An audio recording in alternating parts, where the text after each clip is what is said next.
बिस्मिल्लाहिर्रहमानिर्रहीम, अस्सलाम वालेकुम and welcome back to my YouTube channel. उम्मीद है आप सभी ठीक ठाक खुशबाश होंगे, मज़े में होंगे और अल्लाह ताला का बहुत बहुत बहुत सारा शुक्र अदा कर रहे होंगे। तो आज मैंने सुबह से ही सोच रखा था और सुबह से ही मैंने वीडियो बनानी स्टार्ट कर दी थी। मैंने सोचा था कि आज मैं एक अच्छा सा प्यारा सा व्लॉग शेयर करूँगी आपके साथ, अपना रूटीन शेयर करूँगी और आपके साथ बहुत बहुत बहुत सारी बातें करूँगी। लेकिन फिर बात ये हो गई कि असल में मैं अवॉइड यूजुअली करती हूँ इस तरह से दिल खराश वीडियोस वॉच करना। तो मैंने अपनी फ्रेंड का एक स्टेटस वॉच कर लिया जिसमें एक फ़लस्तीनी वालिद जो है ना, वो अपने छोटे से बेबी की डेड बॉडी उठाए फिर रहा था, रो रहा था और मदद की अपील कर रहा था। वो वीडियो जब मैंने वॉच की तो लाइक सीरियसली मेरे पैरों तले ज़मीन निकल गई और इतना मैं दुखी हुई, इतनी वो हार्ट रेंचिंग वीडियो थी कि फिर मेरे हाथ पाँव ने मेरा साथ ही नहीं दिया, फिर मैं बना ही नहीं सकी वीडियो। और फिर लेटर जो है ना, जब शाम को मेरे हस्बैंड कुछ ग्रॉसरी लेके आ गए थे, हमारी जो वीकली ग्रॉसरी होती है, तो उसको फिर सेट करते हुए जो है ना, फिर थोड़े से ये कुछ क्लिप्स मैंने लिए। लेकिन फिर मैंने ज़रूरी समझा कि लाइक मुझे इस चीज़ पे थोड़ी सी बात करनी चाहिए यार, कि यार ये क्या हो रहा है फ़लस्तीन में। मुझे नहीं मालूम कि कौन सही है कौन गलत है, लेकिन ये बात तो बहुत ज़्यादा गलत है कि क्यों इतने लोग मारे जा रहे हैं। मैं इन चीज़ों में नहीं पड़ती क्योंकि ना ही तो like I always think with in the box, ठीक है। मुझे ज़्यादा चीज़ों की समझ नहीं आती, मुझे बिल्कुल पता नहीं है कि क्या चल रहा है दुनिया में, क्या नहीं चल रहा। और ना ही मैं ख़ुद को ज़्यादा ख़बरदार रखती हूँ चीज़ों से, क्योंकि मैं कर ही क्या सकती हूँ, ख़ुद को परेशान ही सिर्फ मैं कर देती हूँ। लेकिन आज तो मेरा बहुत दिल चाहा कि या अल्लाह, काश अगर मेरे हाथ में कुछ होता तो मैं कुछ तो कम से कम अपने बहन भाइयों की मदद करती। लेकिन अफ़सोस हम इतने ज़्यादा वीक हैं कि हम सिर्फ़ दुआओं पे ही अफ़ाक़ा कर रहे हैं। और चलें, दुआएं भी जो है ना, हमारा एक बहुत ही पावरफुल हथियार है, लेकिन ये है कि फिर भी जो है ना, बहुत ही अदना दर्जा है किसी की हेल्प करने का कि बस जस्ट आप दुआ ही दे दो और कुछ ना करो। अजीब सी सिचुएशन है, बहुत ही दिल मेरा उदास था। और स्पेशली जब से मेरा छोटा बेबी आया है, लाइक मीजू आया है, तो मीजू के बाद मैं किसी छोटे बच्चे के साथ जो है ना, कोई गलत काम देख ही नहीं सकती। अगर मैं कभी हॉस्पिटल भी जाती हूँ ना, अगर उधर मुझे किसी बच्चे के रोने की जस्ट आवाज़ आती है, तो यकीन जानिए मुझे फिर कुछ हो रहा होता है। मुझे अचानक से सफोकेशन हो जाती है, मैं कभी नहीं बर्दाश्त कर सकती किसी के साथ इतना बुरा। लेकिन आज जो दुनिया के हालात हैं, मुझे तो लगता है कि क़यामत बहुत नज़दीक आ गई है।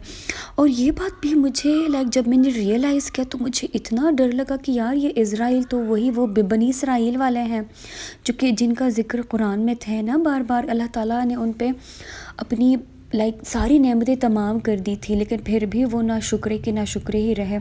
फिर भी वो नेमतों का इनकार करके अपनी ही वो धुन में मगन रहते और अल्लाह ताला की वहदानियत से इनकार करते थे। यार ये तो वही लोग हैं। तो मुझे इतना डर लगा। और स्पेशली मैंने कल एक तराना देखा था कि फ़लस्तीनी जो है ना, उनका एक तराना है जिसमें वो इमाम मेहदी को बुला रहे हैं हेल्प के लिए। यार इस चीज़ ने भी इतना मुझे डरा दिया कि या खुदाया, ये सभी तो जो है ना, बिल्कुल क़यामत को ख़ुद ही अपने हाथों से नज़दीक ला रहे हैं। इतना मुझे डर लगता है इन चीज़ों से, इन बातों से। अच्छा, इसके अलावा एक और बात मैंने जब रियलाइज़ की, कल एक मैं वीडियो वॉच कर रही थी तो उसमें मुझे पता चला कि हम समझते हैं ना अक्सर बार के जब हमसे नेमतें छीन जाती हैं तो हम कहते हैं कि ये अल्लाह की आजमाइश है, हम इम्तिहान में हैं, ये हमारा टेस्ट है।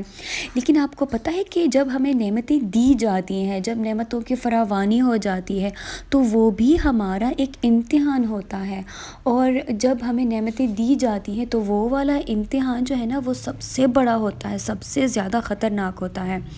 क्योंकि देखें, जब नेमतें हमें मिल जाती हैं तो हम भूल बैठ जाते हैं ना कि हमें नेमतें किसने दी हैं, किस वजह से दी हैं, हमने अब इनका इस्तेमाल कैसे करना है। स्पेशली जब हमें कोई पावर मिल जाती है तो तब हम बहुत बड़े इम्तिहान में पड़ जाते हैं। अच्छा जी, तो ये जैसे कि मैंने आपको बताया कि हमारे घर कुछ ग्रॉसरी आई हुई थी, लाइक हैदर कुछ गोश्त, ये फ़िश, इसके अलावा कुछ ड्राई फ्रूट्स, कुछ पास्ताज़, कुछ वेजिटेबल्स और कुछ ऑयल वगैरह वो हैदर लेके आए थे। तो ये मैं आपको दिखा रही थी कि कैसे मैं گروسری آرگنائز کرتی ہوں.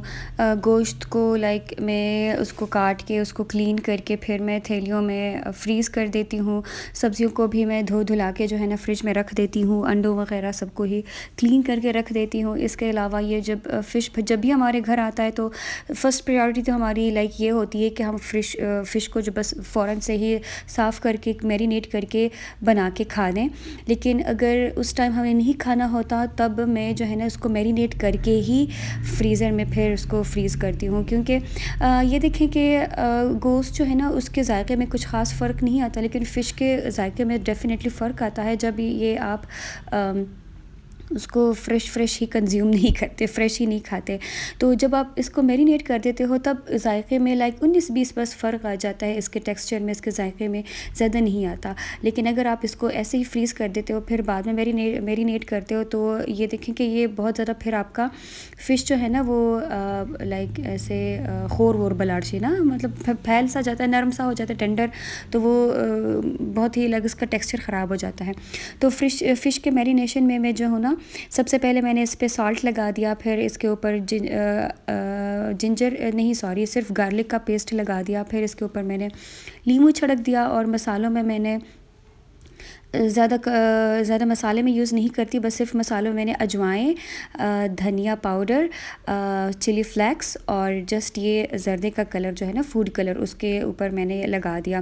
اور پھر جو ہے نا میں نے اس کو اس کنٹینر میں بند کر دیا. لیکن جیسے کہ اس کے اوپر میں نے فوڈ کلر لگایا تھا تو فوڈ کلر یوزولی کنٹینرز کو جو ہے نا پیلا سا کر دیتا ہے. تو پیلا ہٹ سے بچانے کے لیے میں نے اس کو تھیلے میں پہلے ڈال دیا اور پھر اس کے اوپر جو ہے نا لڈ لگا دیا. تو اس طرح سے میں نے اس کو پھر فریز کر لیا. اور پھر اگلے دن جو ہے نا لنچ میں نے پھر اس کو بنانا تھا تو پھر میں نے اس کو بس آسانی سے نکال کے اس کو پھر میں نے بنا دیا.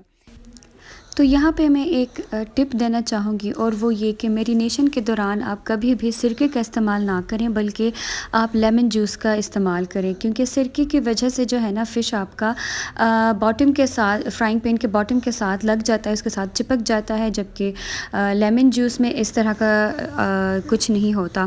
تو امید ہے آج کا ولاگ آپ کو پسند آیا ہوگا. اللہ تعالیٰ فلسطینیوں پہ اپنا کرم فرمائے. اللہ تعالیٰ جلد از جلد ان کو اس مصیبت سے آزاد کرے، اور اللہ تعالیٰ ہمیں نعمتوں کا اور پاور کا، اختیارات کا صحیح استعمال کرنا سکھائے.